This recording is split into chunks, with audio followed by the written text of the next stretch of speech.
నేను ఛాంబర్లో ఏ పొజిషన్ తీసుకోను. నేను ఎప్పుడన్నా ముఖ్యమైన సంఘటనలు ఇలాంటివి ఎప్పుడన్నా ఉన్నప్పుడు వాళ్ళు పిలుస్తూ ఉంటారు. ఇంకా నేను చెప్పాల్సింది చెప్పేసి వచ్చేస్తూ ఉంటాను. నేను రెగ్యులర్గా జరిగే ఛాంబర్ మీటింగ్స్కి అది వెళ్ళను. నిన్న అంటే కావాలని నిన్న పిలిచారండి. నాకు మేము మూసేస్తాం, మీరు రండి మాట్లాడతాం, అది నచ్చలేదు కనుక నేను వెళ్ళలేదు.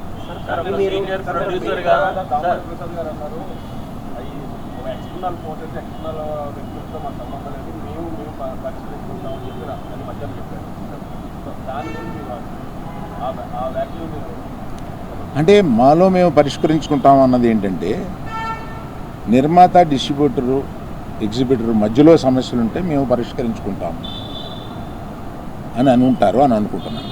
సార్, ఇండస్ట్రీకి ఇంత ఇంపాక్ట్ చేసే ఒక సమస్య వచ్చినప్పుడు మాట్లాడకపోవడం కూడా, మీరు నిజంగానే మీకు నచ్చలేదని చెప్పారు, మాట్లాడడం కూడా, అంటే అల్లు అర్జున్ గారు లాంటి పెద్ద వ్యక్తి ఇందులో ఇన్ని సంవత్సరాలు జర్నీ ఉంది, మీరు మాట్లాడకపోవడం కూడా ఇబ్బందే కదా.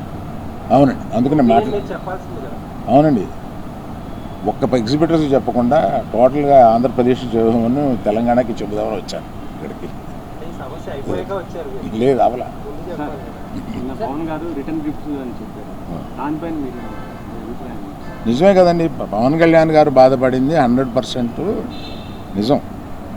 ఆయన సినిమా వస్తుంటే మేము థియేటర్ మూసేస్తాం అని అంటే ఆయన బెదిరిస్తున్నారా ఏంటి?